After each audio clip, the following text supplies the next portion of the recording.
All right, so if I recall,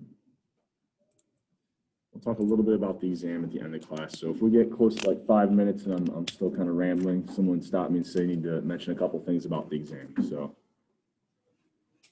we talked about random variables. We started going over the binomial. And I believe we had left off kind of thinking about this example of flipping a coin and thinking about how we plug those values of the number of trials, the number of successes, and the probability of success on any one trial. Once we have those three things, we say it's really just a matter of using that formula, kind of plugging it into Excel. I believe that we also went over here. So I have this pulled up.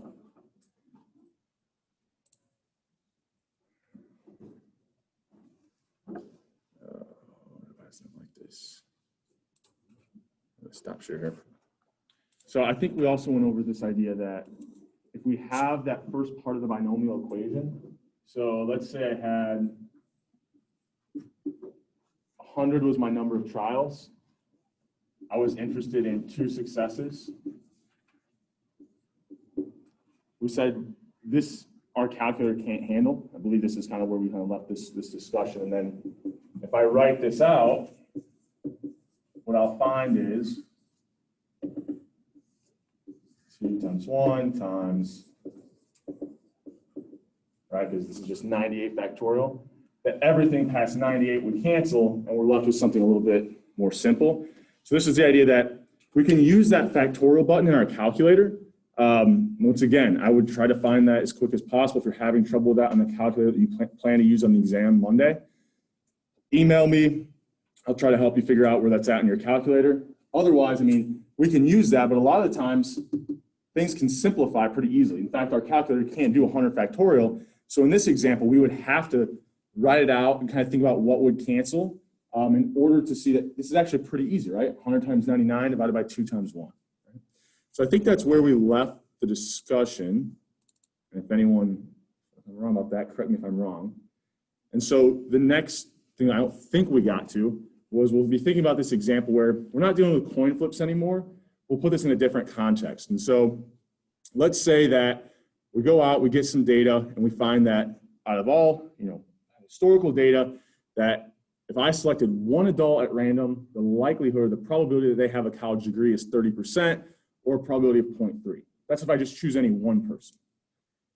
I then select 5 adults and say, what's the probability 3 of those 5 have a college degree? Well, here, for this binomial setup, we need a success and a failure. All right, so my success here is, do they have a college degree or not? My failure would be, they don't. Right? The probability that any one person has a college degree is 0.3, and that 30%. And then I'm interested in finding the probability that exactly 3 of them have a college degree. Okay? So here, right, we're looking for the probability that x is equal to 3. So it should be easy. Whatever we're looking for the probability of, that's going to be our x. So x is 3 here. The number of trials, we were looking at 5 people, right? The probability that any one person had a college degree was 0.3. So that's our P, our probability of success. From here, it's just a matter of plugging those values in, getting comfortable using your calculator with those factorials, or even just comfortable thinking about the factorials, right? Even if we wrote them out and kind of canceled everything. So I look at that equation. Once again, I've got that formula sheet up on Canvas. You can have that in front of you while you're taking the exam. You look at that formula. You've got 3 values. You kind of plug in everywhere. N, there's a 5. X is 3. P is 0.3. Go ahead, enter this into our calculator. We get about 0.13. Okay. Now, here what I would do, I think I mentioned this last class. Let's get rid of all these parentheses. A lot of this math we can do in our head. 1 minus 0.3 is 0.7. 5 minus 3 is 2. So instead of trying to type this into your calculator, just write the simple math you can do, right? 5 minus 3, just write a 2 in there. You know that, hopefully you know that's 2, right?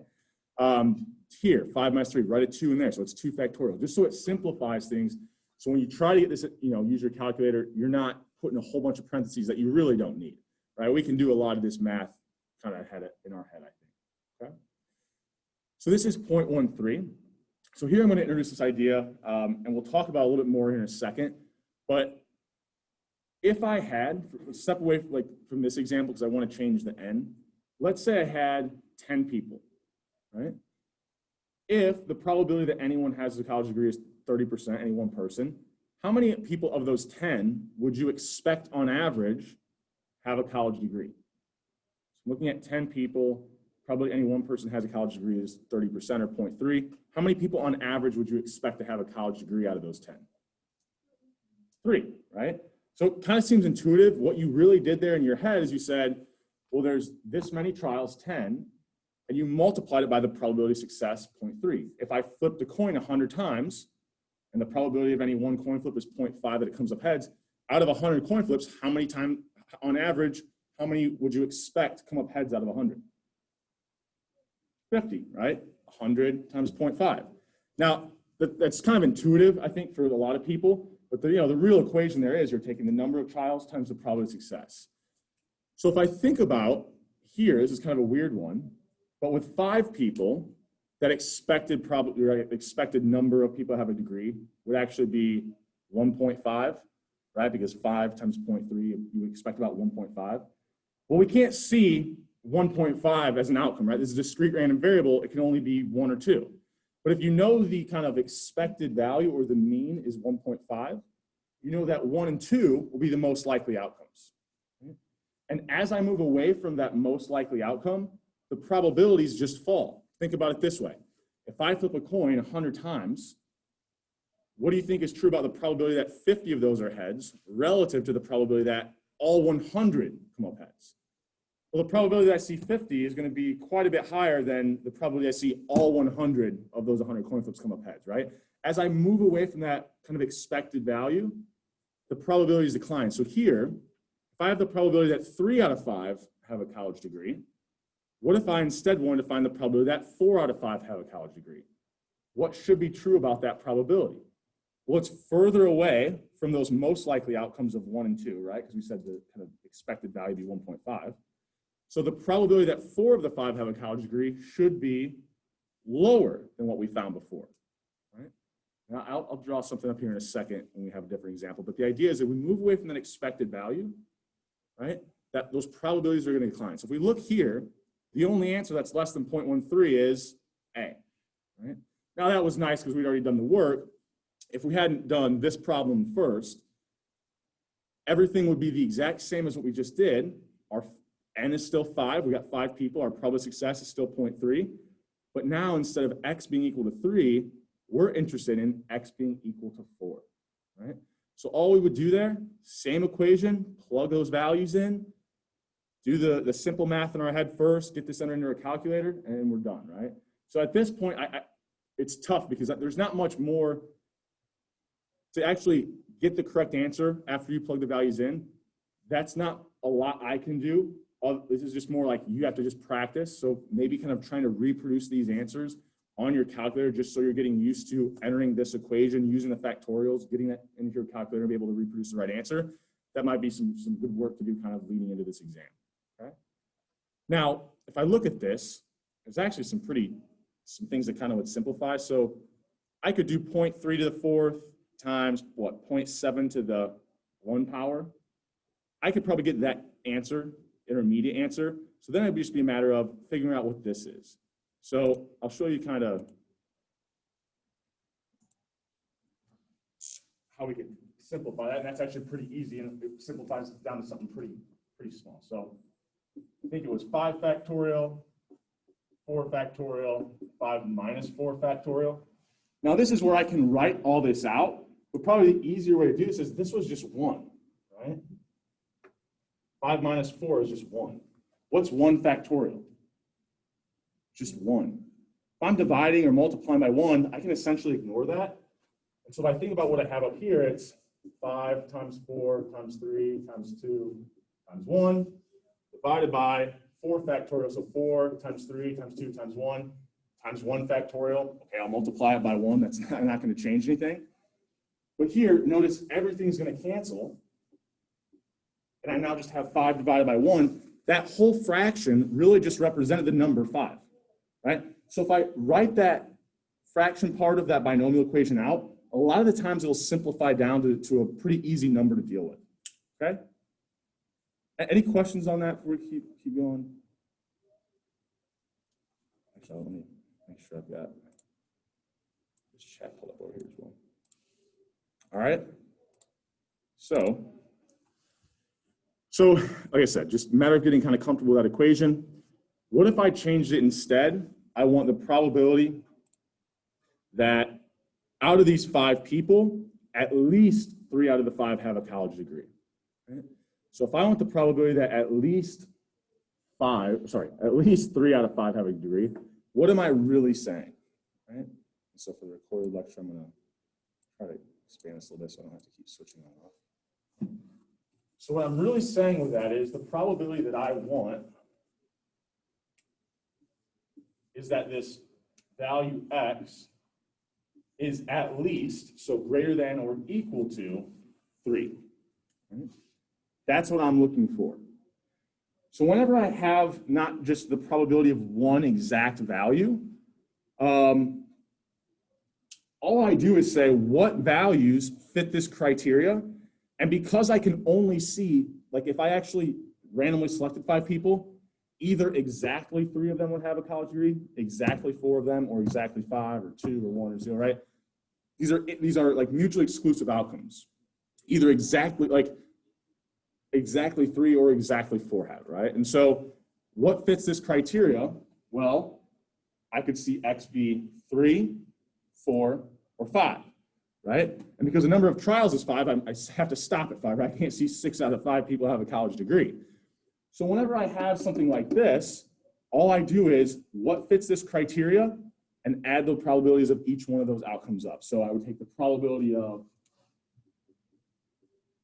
X is equal to 3, plus the probability X is equal to 4, right? Plus the probability X is equal to 5. Now, each time I want to find one of these probabilities, now I've got it's exactly equal to one value. Well, I can use that binomial formula. So here I would actually have to use that formula 3 different times, right? So it'd be a little bit of extra work. But one thing that's nice here is we already found these 2, right? That's what we just did. This was like what, 0.13 and 0.028.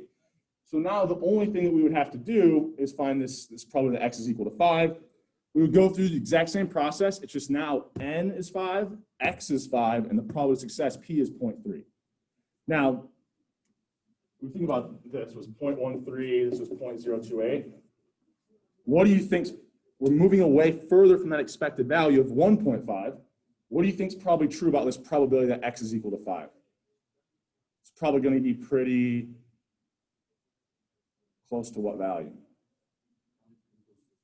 Yeah, pretty close to 0, right? I mean, if we fell off from 0.13 to 0.028, going from 3 to 4, going from 4 to 5, I imagine we're going to be out to the 3rd decimal or something, the 4th decimal maybe.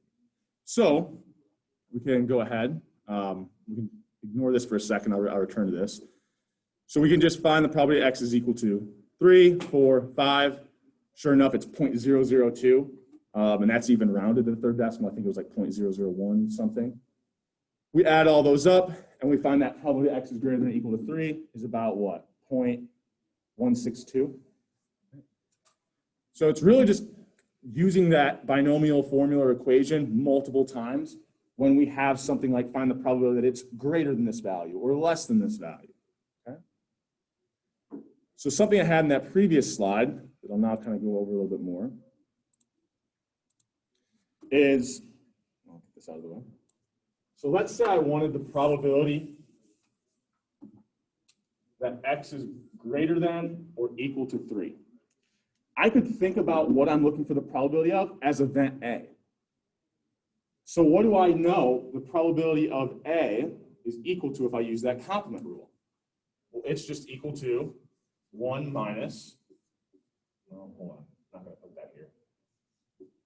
The probability of its complement. Right? So what would A complement be here?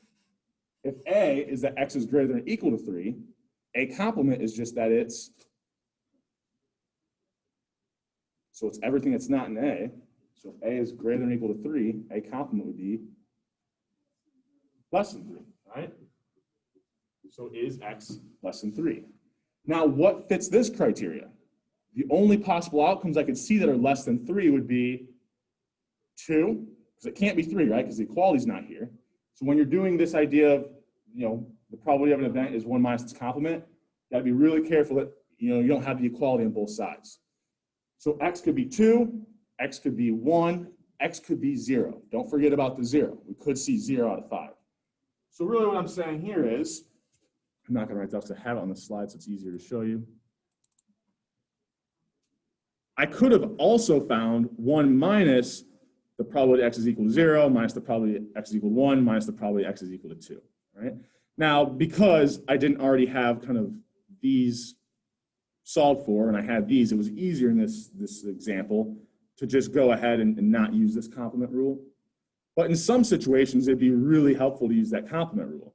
So if we go back here, let's think about if I had like a really high, like let's say my n is 100, right? And I want the probability that x is greater than or equal to 2. Well, geez, what fits that criteria? Probability x is equal to 2 plus 3 plus 4 plus 5, right? And I'm going to be here all day. So if I just think, anytime you have an example where you're like, man, I got to use that binomial equation like 8, 9, 10 times, there's probably an easier way to do it, which is that if I think about what this event is, I know that it would just be 1 minus its complement. So here, if a is greater than or equal to 2, a complement is that x is just less than 2. What are the only criteria that would fit that outcome? X could only be 1 or 0. So 1 minus the probability x is equal to 0 plus the probability x is equal to 1. Right? If you guys can't see this too, let me know. I can move the screen over. So in this situation, it made things a lot easier, right? There's no way I can find the probability x is equal to 2, 3, 4, all the way to 100. That's going to take me all day. Okay? Oop. Any questions on that before we keep moving? Or anything kind of, I know I feel like I'm talking a lot. I like more questions. So we're okay with this? Okay? So you're kind of seeing some of the stuff we talked about before. It might be, why the hell are we talking about this? Well, it kind of creeps into other stuff we're going to do, right? This complement rule became pretty important, right? Just like the multiplication rule became important when we talked about independence. So let's go back. So we got this. I already talked about the mean. This is kind of intuitive, I think, to a lot of people. But when we're dealing with harder numbers that aren't like 10 people or 100 people, we're going to probably want to rely a little bit more on this formula, which is if you want to find the mean or the expected value or the expected number of successes here, all you do is take your number of trials and you multiply it by your probability of success. All right? It's that easy. So if you get a question on the exam that's, I have this binomial example, find the mean and the variance. Well, the mean's very easy to find. And what ends up being true is if we work through the mathematical proof, no matter what my n is or what my probability of success is, the variance actually always follows this formula. Right? Like I said, we could Google the mathematical proof right now, and it's not overly exciting, but it will always boil down to this. Right? So n times p times 1 minus p. Right? And then, of course, the standard deviation, as always, just the square root of the variance. Right? Same kind of rules as every other thing we've thought about with the variance. Right? Any questions on this? This should be pretty easy. Right? So I've got some nice visuals on this next slide. At least I like them. I stole them. Of some different n sizes and some different probabilities of success. Okay? So let's start out with this one right here. Okay? So if n was 5 and the probability of success is 0.5, what's the expected value or the mean there? Well, we would take n times p, so 5 times 0.5, which is 2.5. So 2 and 3 would be the most likely outcomes for us to see. And then as we move in either direction away from that expected value, notice the probabilities start to fall. Right?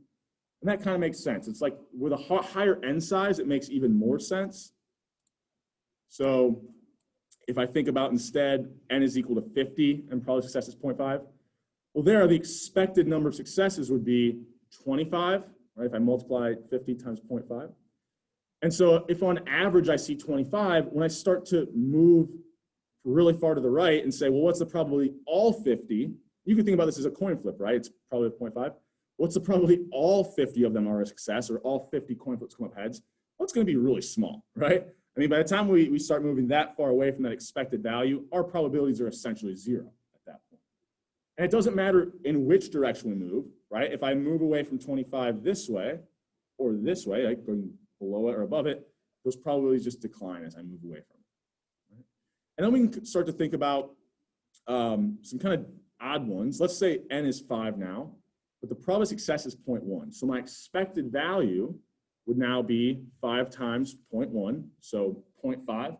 So 0 and 1 are my most likely outcomes. Now notice here, they don't have the same probability of occurring, and I'll try to give you some intuition behind that in just a second. But they are the two most likely outcomes out of all the possible outcomes, right? And then as I move away from that expected value of 0.5, notice that probability declines.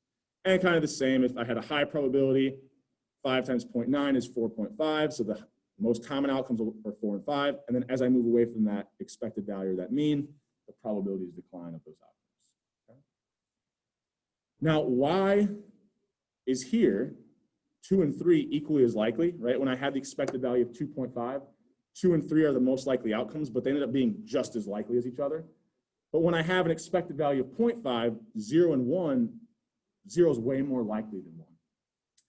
So it actually goes back, the intuition is kind of like with the mean, right? When we're thinking about that expected value, it represents a mean, so it's going to be influenced by outliers. So think about here, if I think about that expected value of 0.5, well, that mean, or that expected value is being pulled up to 0.5 because even though these have low probabilities of occurring, there are way more outcomes over here on the right-hand side than there are to the left. There's only one outcome to the left of 0.5. And so these higher values are going to pull that expected value up to 0.5, even though the most likely outcome we'll see is actually 0 in practice, right? So remember, this is still just a mean, so it's going to be influenced a little bit by those high values. Now, I'm not going to like ask you a question or something like that, but I sometimes, you know, this is a little weird, like, well, why are they equally as likely here but not here?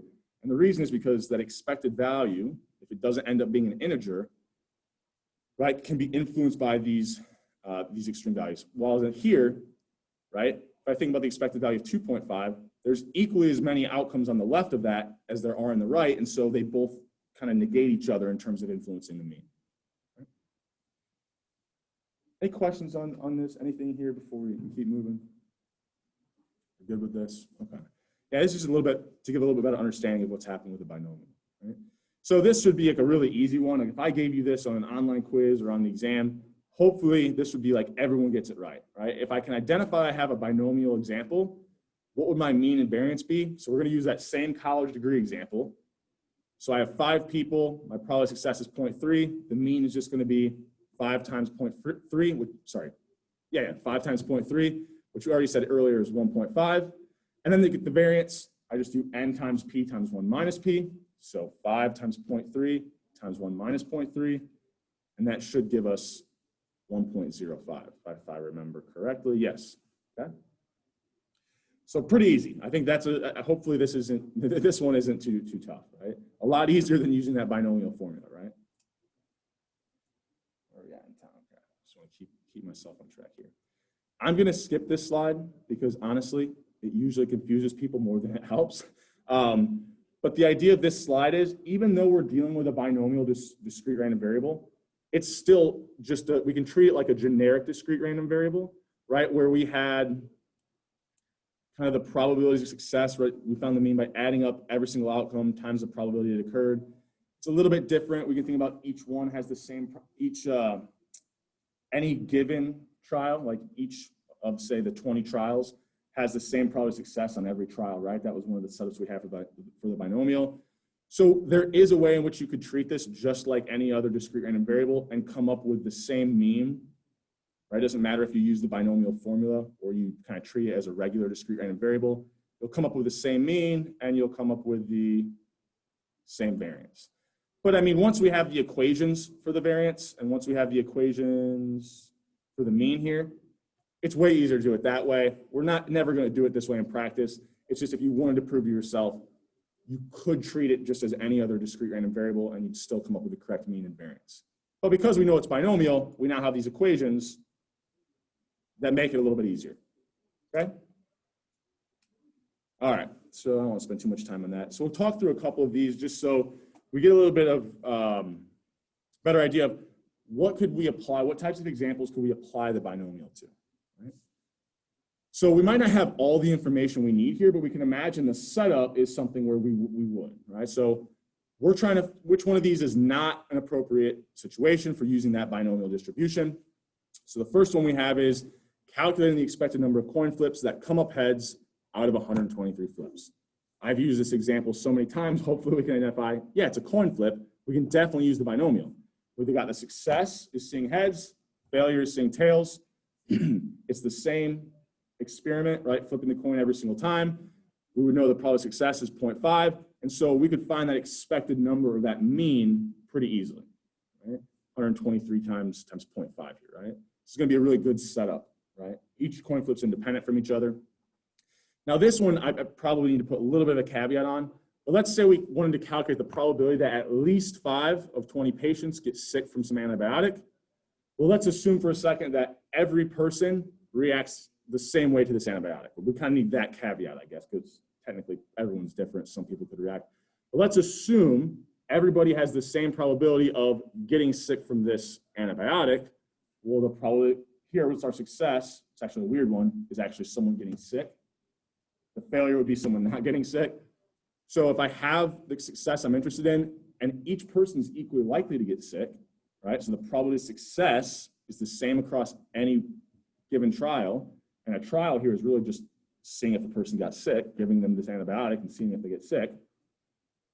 And then we want to know, what the probability that we see 5 or more. So this would be like x is greater than or equal to 5.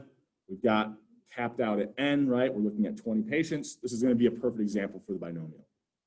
Okay. I'm going to skip C because it's going to be the one that's not, but I want to kind of go through all the ones that are first. So what if you want to calculate the probability that out of 5 customers in a store, exactly 3 make a purchase?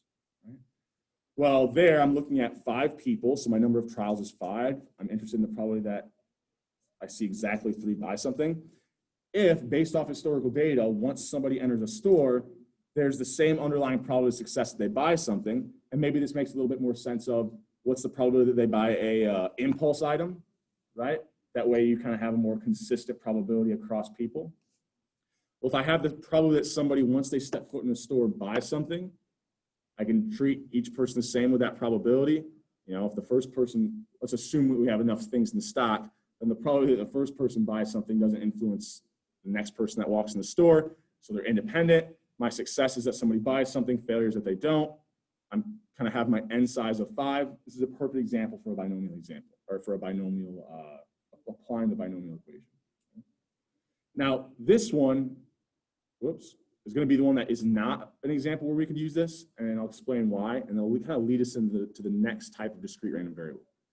So let's say I want to calculate the probability that in the Muncie airport that they make, air traffic controllers make 3 errors per week. Well, this seems like it could be a binomial because my success here is that they make an error, my failure would be that they don't. But what would my n be here? I'm looking over a week, so am I looking at, will my n be days? Well, no, the experiment is do they make a mistake, and it's not making a mistake on a day, it's how many mistakes they make. So I can't use 7 days, I can't use 1 for a week. If I'm not given kind of the number of trials and it's left open-ended, like over some time interval, that's going to be a good example of what we're going to call a Poisson distribution or a Poisson random variable. So here, if you're not given an n size and it's kind of left open-ended, right? I don't know how many planes land in a week. Could be 50, could be 3, right? And so if I don't have kind of this number of trials in my example, it's not going to be something where we can use the binomial. We're probably going to have to use the Poisson. And we haven't talked about that yet, but this is why we couldn't use the binomial here. We're not kind of given this max number of errors that we could see. Okay?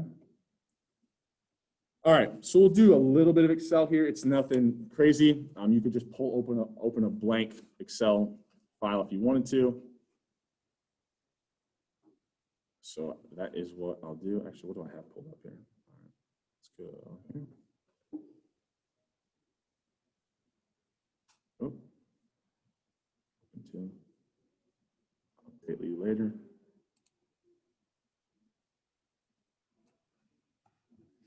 All right, so let's say I wanted to find the probability, I think what the example I had in the slides, was that I'm looking at Detroit home foreclosures, and the probability that if I selected a house at random in Detroit, the probability that it was foreclosed on was actually 4.7%, or a probability of 0.047. I then say, okay, what's the probability out of 100 homes that I see exactly 8 of them be foreclosed? Well, the first thing this binomial equation wants is your number of successes, right? So if I'm writing this out, you could write out the binomial.dist. The first thing you want is the number of successes, or x, right? The second thing you want is the number of trials, n. And then the third thing you want is that probability of success, p. And we'll talk about the fourth thing here in just a second. So my probability of success, or sorry, my number of successes that I wanted was 8 homes foreclosed, comma, what was my number of trials? I'm looking at 100 homes, comma, what's the probability of success, or what's the probability that any one home is foreclosed on? 0.047. And then comma, this last thing, it says in Excel is cumulative. So what this means is, if you want to find the probability exactly 8 homes are foreclosed on, you would put a 0 in here because you don't want it to be cumulative, right? You want the probability of exactly the number of successes that you're telling it, right? You want the probability of exactly 8. So if I put a 0 in here, hit enter, we're going to get, it's going to return to us the probability. Right? Now, what I would maybe do, and this could be helpful as you're working through homework assignments, even on the exam, because you will be able to kind of open Excel. Let's rewrite that binomial equation. But now, my number of successes, if I can get this guy to move, is always going to be, I want you to be able to see this. I'll move these over a little bit.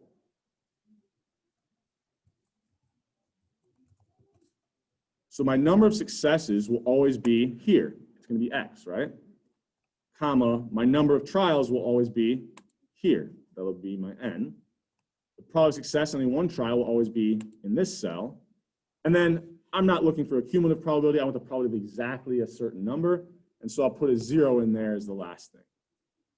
Well, I don't have any values in here yet, but if I set this up, what's really nice is, it's going to look weird at first, but I've got 100 trials in my example. We wanted the probability exactly 8 homes were foreclosed, and the probability any one home was foreclosed was 0.047.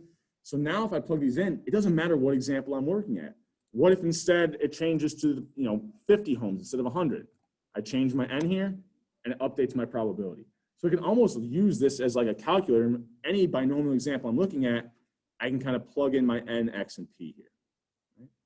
Now, if you're using this like in a homework exam, you have to make sure you know how that binomial equation works, that you have everything ordered correctly, which once again, the order is the number of successes. So if I'm writing this out, x, the number of trials, n, probability of success, p, and then comma, whether or not it's cumulative. Right?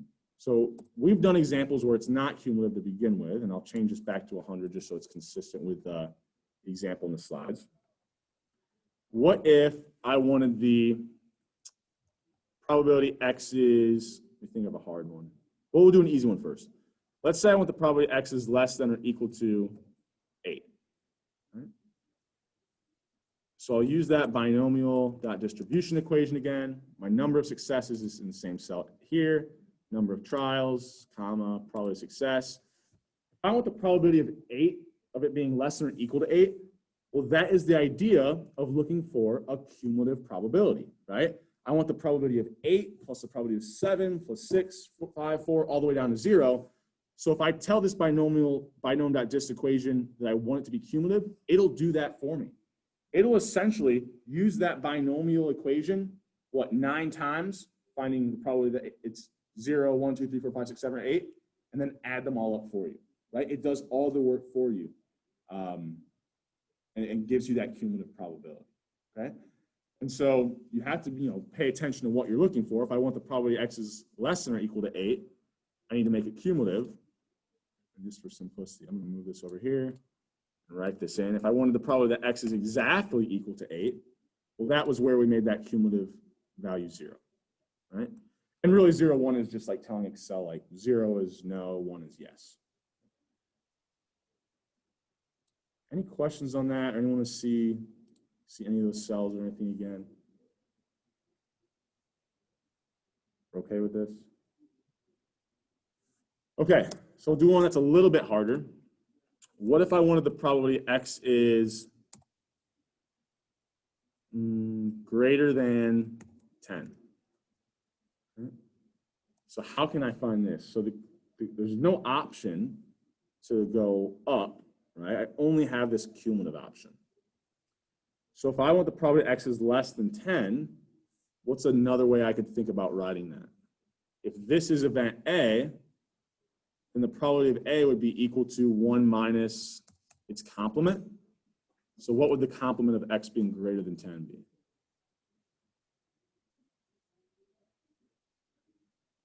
If A's x is greater than 10, A complement would just be x is less than or equal to 10, right?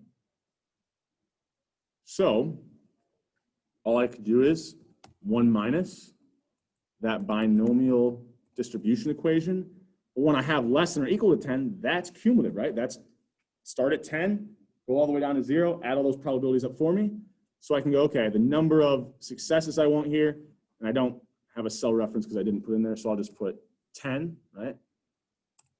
Number of trials is 100, comma, probability of success is 0.047.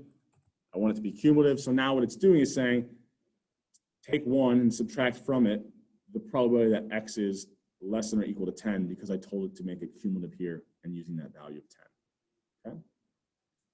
Now you have to be careful with this equality, right? Because let's say instead I wanted the probability x is greater than or equal to 10. Well, now my complement would just be that x is less than 10. Well, if I put the same thing in and I use that value of 10, I actually wouldn't get the right answer because what's the only values that now fit this criteria of x being less than 10? The first outcome I could see that fits that criteria would be,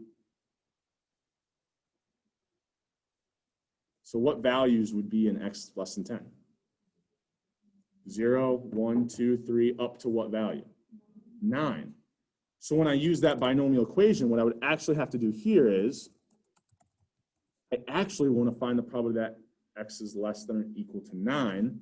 And so even though when it's written in here, it's x is less than 10, the value I actually need to use in Excel is 9, because if that equality isn't there, the first outcome I can see that is below 10 would actually be 9.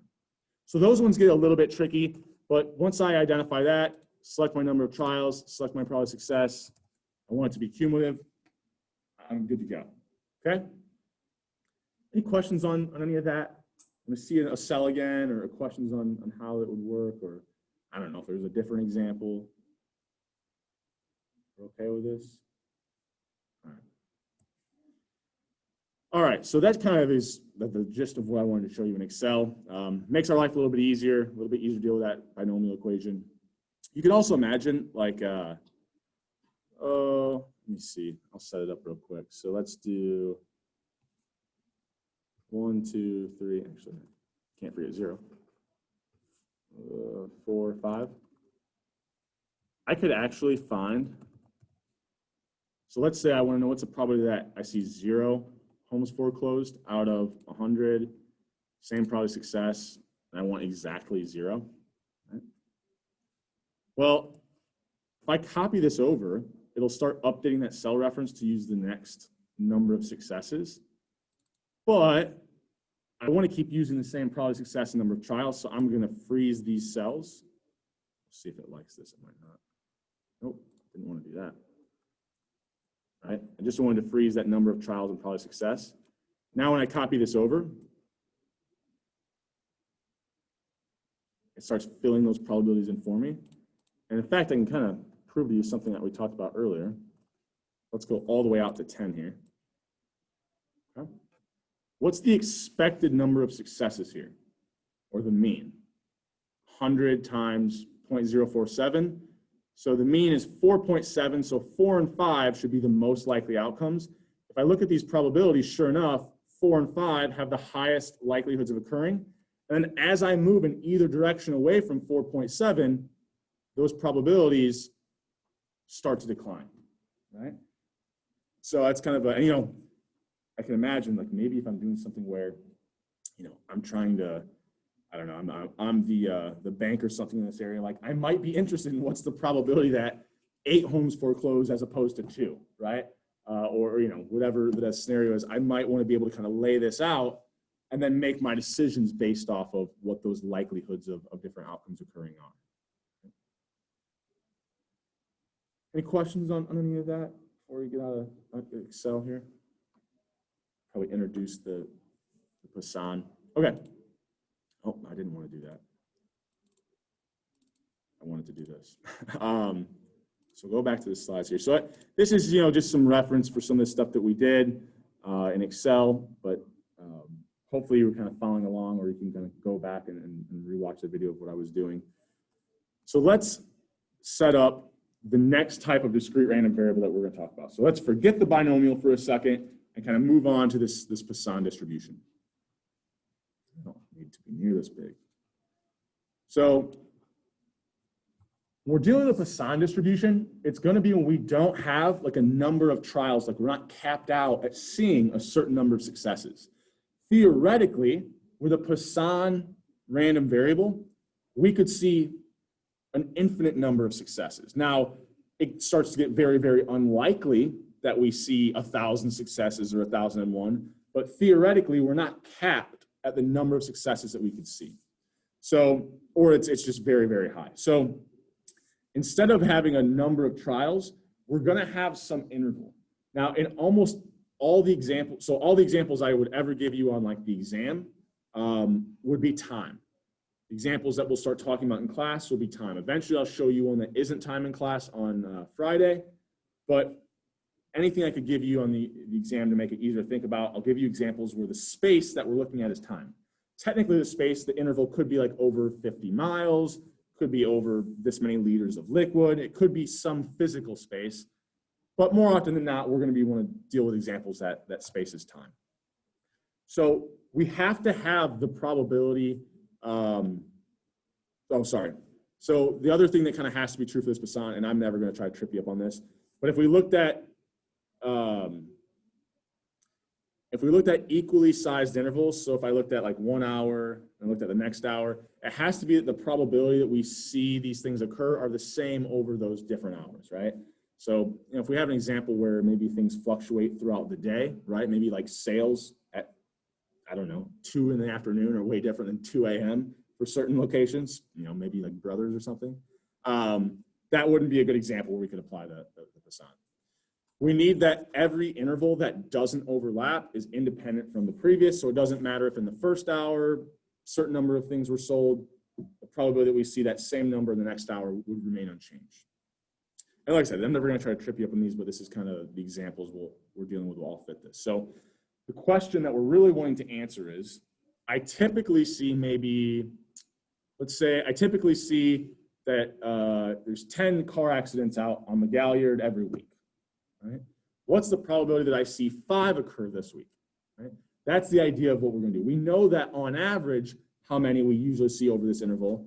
So what's the probability that we see, you know, a different, you know, whatever number we're interested in over that same time interval tomorrow, right, in the future? Because, you know, these are still random variables. We're still thinking about expectations of what's going to happen. Right? So the function that we're going to use to get those probabilities, so it's kind of similar, right? Before we were looking for what's the probability that, say, 5 out of 100 homes are foreclosed. Now we're going to be looking for what's the probability that 5 car accidents occur over the next week, right? So we're still looking for a probability, and that probability mass function that will tell us the probability of seeing a certain number of occurrences, x, is this guy right here. So there's a couple new things in this equation that we'll kind of go over. The first is this e. It's just a natural number. It's what, 2.71828, 1828 something. It's usually on your calculator somewhere, right? So that 2.71828, you could use this number, but it should be on your calculator somewhere, right? This lambda, right, is just going to be something you're given. You're told the mean number of occurrences over this time interval, over this week, over this year, over this day, is from historically is lambda. That's something you'll be given, right? So once you have lambda, e is always going to be the same number. Then it's just plugging in a different number of successes, x, to find the probability that you see that number of successes. You know, so I'll have a number raised to the power of another number, this natural kind of number e raised to a negative value, and then I have this factorial in the denominator, which works the exact same way as the factorial in the binomial. Okay? So this is going to be kind of our setup for next class when we work through different examples. We'll work through, you know, this example, just kind of introducing it today. So a couple things I wanted to mention before we get out of here, since we only have a few minutes. And before I get into this, are there any questions over anything here? Like I said, once we work through the examples, you'll see that you're always given lambda. You're choosing the number of successes you're interested in the probability of, and that's really the only two things that you need for this equation, because e is always going to be that same value. Okay? It's kind of like pi, if you want to think about it that way. Like it's always going to be the same value. So we'll stop there. Talk a little bit about the exam. So my plan for the exam is that we'll do like on Monday, right? I'll have the exam open at, I don't know, I would doubt any of you want to start it at like 7 a.m. I'll open it up very early in the morning, right? If you want to take it at any point during the day Monday, you will be able to. Once you start, you'll only have a certain number of time. I'm still kind of working on a couple of the problems, so I don't know if it'll be something like an hour to an hour and a half. No more than an hour and a half, no less than kind of an hour to work on it. Right? It'll comprise mostly of multiple choice questions, right? Kind of like the practice exams. And there might be at the end like one short answer, maybe that has a couple parts. If I do have that, when you do your work, if you do it in Excel, upload the Excel file. If you do it by hand, or if you do it by Excel and hand, you can upload both of them. But you can upload pictures to Canvas. And so I would have, you know, it can be most of the time, just take it on your phone. I know you all likely have one. Or you could scan something into a PDF, however you want to get your work uploaded. I would just suggest if you have something to take a quick picture like a phone and then upload that photo, that's probably the easiest way to do it, okay? So you'll have all day Monday. We'll do our typical class period. I'll do some more review. So if you want to wait until after that to take it, I probably would suggest that. But then you'll have the rest of the day Monday to get on at some point and take it. And I'll actually leave it open Tuesday as well, right? So in either one of those, you know, either one of those days, you have a time period in which you can sit down, take an hour, hour and a half to take the exam. You can do that. I'll likely use the lockdown in that you can't use the internet, like the you know, Google search or anything. But what this is going to mean is I would suggest then downloading the formula sheet, because you're not going to be able to like observe it in Canvas. Download the physical file. You should be able to still access files on your computer, like Word and Excel files. So if you want to open Word or Excel and use Excel, you can do that. You'll have that formula sheet that you'll be able to open as well. It just should be kind of locked down that web browser. Yeah. Okay, so I think that I'm not sure I'm not using the Respondus. Is that what you're talking about? Yeah. I think there's another way I can lock down the web browser. If not, I'm not overly concerned with it because it's not like these questions are floating around out there with these exact numbers. But there's another tool I think I can use that's not Respondus that should lock down your browser. So I'm just saying, just in case that's the case, like just in case that ends up being like, have the files ready to go. Okay. Yeah, I won't have it so that you can't like get into other files and things like that. Okay. Let me think. Are there any other questions that I want to answer on that or talk about the exam? Any questions for me kind of on the exam going into that?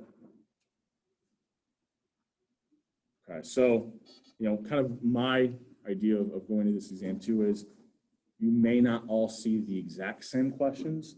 You will definitely not see the exact same ordering.